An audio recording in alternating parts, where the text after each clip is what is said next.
நிலவட்டுமாக என்ற பிரார்த்தனையோடு இறைவனின் மாபெரும் அருளால் நபிகள் நாயகம் ஸல்லல்லாஹு அலைஹி வஸல்லம் அவர்கள் சொன்ன அடிப்படையில் இந்த திருமண நிகழ்வை முடித்துவிட்டு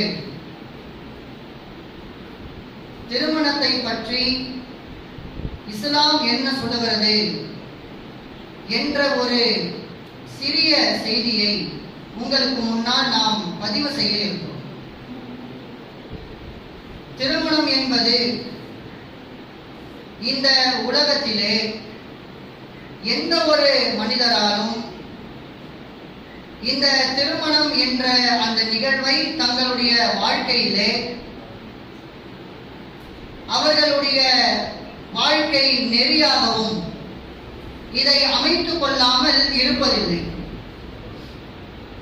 இந்த திருமண வாழ்க்கையை பற்றி இஸ்லாம் எந்த அளவிற்கு சொல்லுகிறது என்பதை நாம் கண்டிப்பான முறையில் அறிந்து கொள்ள வேண்டும். இஸ்லாமிய மார்க்கத்தில் ஒரே இறைவனாகிய அல்லாஹ் ரப்பல் ஆலமீன் அவன் கொடுத்திருக்கக்கூடிய வேதமாக இருக்கக்கூடிய திருக்குரானிலே மனிதனுடைய படிப்பை பற்றி அவன் சொல்லும் பொழுது ஒமின் ஆயாத்திகி அல்லாஹ் எத்தனையோ விதமான சான்றுகளை இந்த உலகத்திலே படைத்திருக்கிறான்.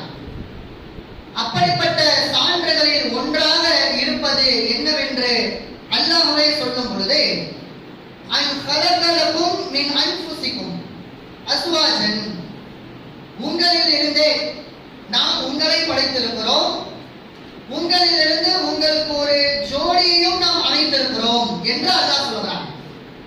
இந்த உலகத்தில் ஒரு ஆண் என்று ஒருவன் பிறந்து விட்டான் என்று சொன்னால் அவனுக்கு என்று ஒரு பெண்ணையும், ஒரு பெண் என்று பிறந்து விட்டார் என்று சொன்னால் அவனுக்கு ஒரு ஆணையும் படைத்திருப்பது, ஜோடிகளை அமைப்பது என்பது என்னுடைய சான்றுகளில் இருந்து உள்ளது என்பதை அல்லாஹ் சொல்லிவிட்டு இந்த ஜோடி அமைப்பை, அதாவது திருமணத்தை, நிக்காஹை எதற்காக நாம் அமைக்கின்றோம் என்பதை அல்லாஹ் சொல்கிறான்.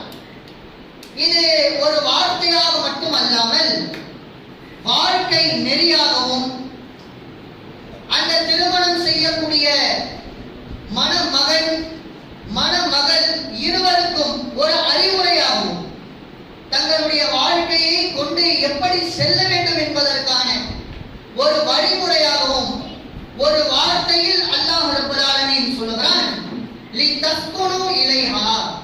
ஒரு ஆண் பெண்ணுக்கு மன அமைதியை தரவும், ஒரு பெண் ஒரு ஆணுக்கு மன அமைதியை தரவும் தான் நாம இந்த உலகத்துல ஒரு ஆணை பெண்ணை படைத்து அவர்களுக்கு மத்தியிலே நாம் ஜோடிகளை அமைத்திருக்கிறோம் என்று அல்லாஹ் சொல்கிறான். இது சாதாரணமாக பார்க்கும் பொழுது மன அமைதிக்காக நாம் படைக்கப்பட்டிருக்கிறோம், ஜோடிகளாக அமைக்கப்பட்டிருக்கிறோம் என்று இருந்தாலுமே இன்று இந்த திருமண நிகழ்விலே மணமக்களுக்கும் இது ஒரு மிகப்பெரிய ஒரு அறிவுரையாக அல்லாஹ் சொல்கிறான். ஒரு கணவன் மனைவிக்கு மன அமைதியை தர வேண்டும், ஒரு மனைவி கணவனுக்கு மன அமைதியை தர வேண்டும். அதற்கு தான் திருமணம்.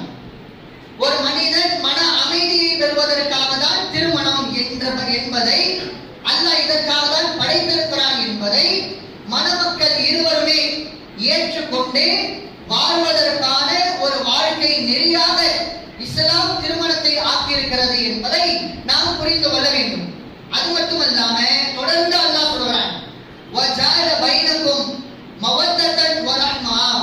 இன்னும் அவர்களுக்கு மத்தியில பாசத்தையும் இரக்கத்தையும் நாம இறக்கி இருக்கிறோம், அவர்களுக்கு மத்தியில நாம் ஏற்படுத்தி இருக்கிறோம் என்று அல்லாஹ் சொல்றான். இதுவுமே ஒரு வாழ்க்கைக்கு மிக முக்கியமான ஒரு அறிவுரை. என்னதான் இதற்காக படைத்தவர் நோக்கம் என்று அல்லாஹ் சொன்னாலுமே உங்களுக்கு மத்தியில பாசம் என்ற ஒரு விஷயம் இருக்குது, உங்களுக்கு மத்தியில இரக்கம் என்ற ஒரு விஷயம் இருக்குது, அதை நான் உங்களுக்காக தந்திருக்கிறேன் என்று சொல்லும் பொழுது வீட்டில குடும்பத்துல சண்டை சச்சரவுகள் வந்தாலுமே அல்லாஹ் இதற்காக தான் படைச்சிருக்கிறான். இதற்காக தானே திருமணம் செய்து வைத்திருக்கிறான், இதற்காக தானே இந்த பெண்ணை நாம திருமணம் செஞ்சிருக்கிறோம், இதற்காக தானே இந்த ஆணை நாம் திருமணம் செய்திருக்கிறோம் என்ற இஸ்லாத்தினுடைய இந்த நோக்கத்தை ஒருவர் அறிவுரையாக ஏற்று வாழ்க்கையை அமைத்துக் கொண்டார் என்று சொன்னால் அவருடைய வாழ்க்கை நல்லபடியாக அமையும் என்பதை அல்லாஹ் படைப்பினுடைய அந்த சான்றாக இதை அல்லாஹ் நமக்கு தந்திருக்கிறான். ஆகவே இந்த திருமண நிகழ்வு என்பது ஒரு முஸ்லிம்களுக்கு கட்டாய ஒரு கடமையாக, ஒவ்வொரு மனிதருக்கான வாழ்க்கை நெறியாக இந்த திருமணம் இருக்கிறது என்பதை நபிகள் நாயகம் ஸல்லல்லாஹு அலைஹி வஸல்லம் அவர்களுமே ஒரு இடத்துல சொல்லும் பொழுது அந்நிக்காஹு மின் சுன்னதி, திருமணம் என்பது என்னுடைய வழிமுறையில் இருந்து இருக்கிற ஒரு விஷயமாக இருக்கிறது. ஃபமன் ரகீப அன் சுன்னதி, யார் இந்த வழிமுறையை புறக்கணித்து இருப்பாரோ ஃபலைஸ மின்னி, அவர் என்னை சார்ந்தவர் இல்லை என்று எங்களுடைய தூதர் நபிகள் நாயகம் ஸல்லல்லாஹு அலைஹி வஸல்லம் அவர்கள் மனித சமுதாயத்திற்கான தூதர் அவர்கள் குறிப்பிட்டிருக்கிறாங்க. அப்ப திருமணம் என்பது ஒரு ஆணுக்கும் ஒரு பெண்ணுக்கும் கட்டாய கடமையாக இருக்கிற ஒரு விஷயமாக இருக்கிறது. இது தூதர் காட்டி தந்த ஒரு வழிமுறையாகவும் இருக்கிறது. ஆகவே இஸ்லாம் இந்த அளவிற்கு திருமணத்தை வலியுறுத்தி இருக்கிறது. அது மட்டுமல்லாம நபிகள் நாயகம் ஸல்லல்லாஹு அலைஹி வஸல்லம் அவர்களிடத்துல அவர்களுடைய தோழர்கள் அவரிடத்துல வந்து கேட்கிறார்கள். என்ன கேட்கிறாங்க? திருமணம் செய்யாமல் இருப்பதற்காக வேறு வேறு வழிமுறைகளில் வேறு வேறு விஷயங்களாக கேட்கிறாங்க. எப்படி கேட்கிறாங்க? அல்லாஹ்வுடைய தூதரே, நான் தொழுது கொண்டே இருப்பேன், இஸ்லாத்துல 5ல ஒரு விஷயமாக தொழுகை கடமையாக்கப்பட்டிருக்கிறது. ஒருவேளை 5 வேளை ஒரு மனிதன் தொழ வேண்டும், அப்படி நான் தொழுதுகிட்டே இருப்பேன், இரவு முழுவதும் தொழுவேன் என்று ஒரு நபர் வந்து அல்லாஹ்வுடைய தூதரிடத்துல ஒரு தோழர் கேட்கிறாங்க, சொல்றாங்க. அதுக்கடுத்து இன்னொரு தோழர் வருகிறார்கள். அவர்கள் சொல்கிறார்கள், நான் ஒரு பொழுதும் இனிமேல் தூங்கவே மாட்டேன், தூங்காமல் தொழுது கொண்டே இருப்பேன். இன்னொரு நபர் நோன்பு நோற்று கொண்டிருப்பேன், நான் டெய்லி நோன்பு வைப்பேன். இதுவும் ஒரு கடமை.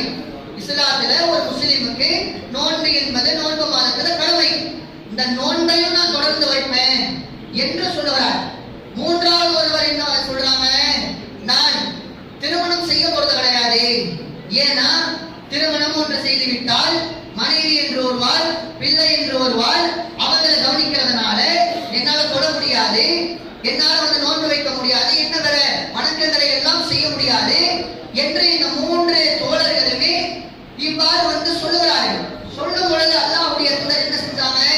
தொழுவதா நல்ல விஷயமாச்சே, நோன்பு வைக்கிறதா நல்ல விஷயமாச்சே, திருமணம் செய்யாமல் இருந்து அல்லாஹ்வுக்காக தியாகம் செய்கிறீர்களா நல்ல விஷயமாச்சே என்று சொன்னார்களா என்று பார்த்தால் கிடையாது.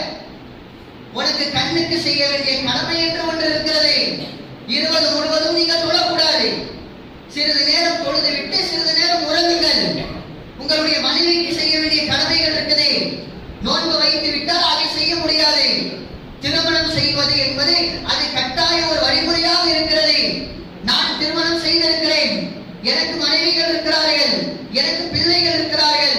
அப்போ அல்லாஹ் தன்னுடைய திருமறை குர்ஆனிலே சொல்லும் பொழுது லக்கத் கான லக்கும் ஃபீ ரசூலில்லாஹி உஸ்வத்துன் ஹஸனா, அல்லாஹ்வுடைய தூதரை முன்மாதிரியாக நாம் முஸ்லிம்கள் அனைவருமே ஏற்றுக்கொண்டிருக்கிறோம். அப்படிப்பட்ட முஸ்லிம்கள் அனைத்து மக்களுமே தங்களுடைய வாழ்க்கை அமைதியாக நல்ல ஒரு முறையில் நல்ல ஒரு வாழ்க்கையாக நிம்மதியான வாழ்க்கையாக அமைய வேண்டும் என்று சொன்னால் அதற்கு திருமணம் என்பது முக்கிய நிகழ்வாக இருக்கிறது என்பதை இஸ்லாம் நமக்கு அதிகமாக அளவுக்கு வலியுறுத்தி இருக்கிறது. அதே மாதிரி இஸ்லாம் எந்த அளவுக்கு திருமணத்தை வலியுறுத்தி இருக்கிறதோ, எப்படி திருமணம் செய்ய வேண்டும் என்பதிலேயுமே நமக்கு இஸ்லாம் வழிகாட்டி இருக்கிறது. எப்படி திருமணம் செய்ய வேண்டும் என்றால், இப்பொழுது நடந்ததே இவ்வளவுதான் திருமணம். ஒரு ஒப்பந்தம், ஒரு கணவனுக்கும் மனைவிக்கும் ஒரு 2 வீட்டாருக்கும் நடைபெறக்கூடிய ஒரு ஒப்பந்தம். அதற்கு பெண் சம்பந்தம் தேவை, அதற்கு ஆண் சம்பந்தம் தேவை. இரு மனமும் ஒன்றிணைந்து அவர்கள் இணைந்து விட்டார்கள் என்று சொன்னால் அதுதான் திருமணம். மகர் கொடுத்து ஒருவர் ஒரு ஆண் மகரை கொடுத்து திருமணம் செய்வதுதான் இஸ்லாமிய திருமணம். அப்ப இதுதான் அல்லாஹ்வுடைய தூதர் காட்டி தந்த வழி. இதுதான் ரொம்ப எளிமையான முறையில நமக்காக காட்டி தந்திருக்கிறார்கள். அதன் அடிப்படையிலே நாம இந்த திருமணத்தை முடித்துவிட்டு அதே போன்ற திருமணத்திற்காக அந்த ஆணுக்கும் பெண்ணுக்கும் அந்த மணமக்களுக்கு அல்லாஹ்வுடைய தூதர் அவர்கள் ஒரு துஆவை சொல்லி தந்திருக்கிறாங்க. அந்த துஆவை மணமக்களுக்கு வாழ்த்தியவர்களாக இந்த உரையை நான் முடித்துக் கொள்கிறேன். நான் சொல்றேன், எல்லாரும் திருப்பி சொல்லுங்க. பாரக்கல்லாஹு லக வ பாரக அலைக வ ஜமஅ பைனகுமா ஃபி கைர். இதற்கு அர்த்தம் என்ன அப்படின்னா, இறைவா அந்த ஆணுக்கும் பெண்ணுக்கும் கணவனுக்கும் மனைவிக்கும் மணமக்களுக்கும் அகத்திலும் புறத்திலும் அதிகமான நன்மைகளை நீ வழங்குவாயாக. அவர்கள் ஒன்று சேரக்கூடிய அந்த விஷயங்களில் அவர்களுக்கு நன்மையை தருவாயாக என்ற அர்த்தம். இந்த துஆ செய்தவனாக இந்த சிற்றுரையை நான் நிறைவு செய்கிறேன். வாஹ்ருதாவானா அல்ஹம்துலில்லாஹி ரப்பில் ஆலமீன். அஸ்ஸலாமு அலைக்கும் வ ரஹ்மத்துல்லாஹி வ பரகாத்துஹு. விருந்து இருக்கிறது, அனைவருமே சாப்பிட்டு விட்டு செல்லுமாறு கேட்டுக்கொள்கிறோம்.